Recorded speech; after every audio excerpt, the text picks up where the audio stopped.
حدیث مبارکہ میں آتا ہے کہ بنی اسرائیل کا ایک آدمی تھا جو بڑا ہی بدماش قسم کا تھا.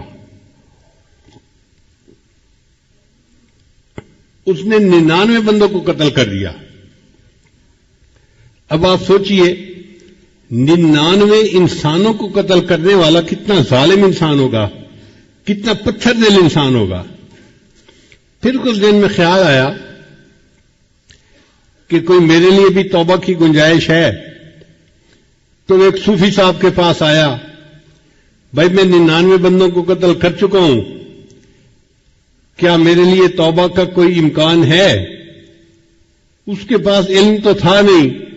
اس نے کہا توبہ توبہ, 99 بندوں کو قتل کر کے آیا, 100 چوہے کھا کے بلی حج کو چل لی, تیری توبہ تو قبول نہیں ہوگی. اس نے ایسے روکھا سا جواب دیا. اس بندے کو غصہ آیا. اس نے کہا اچھا پھر 99 قتل کیا ہے تو میں سینچری پوری کر لیتا ہوں. اس نے اس کو بھی قتل کر دیا. پھر اس کے ذہن میں خیال آیا کہ میں 100 بندوں کا قاتل ہوں, کیا میرے لیے کوئی توبہ کی صورت ہے؟ تو اس نے کسی عالم کے پاس حاضری دی اور اس سے پوچھا جی کہ کوئی توبہ کی گنجائش. ان کا بھئی گنجائش تو ہے, کیا کروں؟ ان کا دیکھو فلاں بستی ہے, اس کا نام ہے نصرہ, وہاں علماء رہتے ہیں, مشائخ رہتے ہیں, تم ان کے پاس جاؤ توبہ کی نیت سے اور اللہ کے حضور سچی توبہ کر لو, اللہ گناہ معاف کر دیں گے. یہ سن کے وہ بندہ گھر واپس نہیں گیا, وہیں سے اس بستی کی طرف چل پڑا. اللہ کی شان دیکھیے کہ راستے میں اس کی موت کا وقت آ گیا. اب جب موت آ گئی تو جہنم کے فرشتے آئے, یہ 100 بندوں کا قاتل ہے, اس کو جہنم لے کے جانا ہے. اور جنت کے فرشتے آئے, توبہ کی نیت سے جا رہا تھا, اس کو جنت میں لے کے جانا ہے.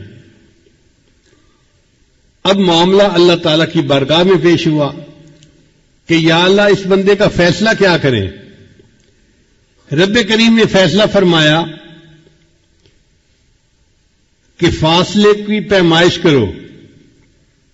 جس بستی کی طرف یہ جانا چاہتا تھا توبہ کی نیت سے, اگر اس بستی کے قریب پہنچ گیا ہے تو توبہ قبول, اور اگر ابھی نہیں قریب پہنچا تو پھر اس کا مطلب ہے کہ ابھی توبہ نہیں ہوئی. تو فرشتوں نے پیمائش کی.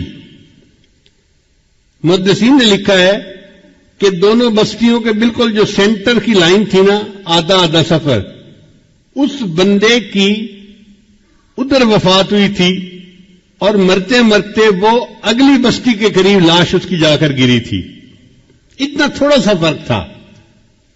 اور بعض محدثین نے لکھا کہ موت تو اس کو نصف فاصلے پر ہی آئی تھی, لیکن اللہ جانتے تھے کہ یہ توبہ کی نیت سے چلا ہے. اللہ نے بستی کے قریب والی زمین کو حکم دیا کہ تو سکڑ جا.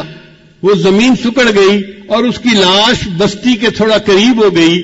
اس پر اللہ نے توبہ قبول کر لی, 100 بندوں کے قتل کے گناہ کو معاف فرما دیا. اب غور کیجئے کتنا بڑا گناہ ہے, لیکن سچی نیت تھی اور چل پڑا تھا تو اللہ نے 100 بندوں کے قتل کے گناہ کو بھی معاف فرما دیا.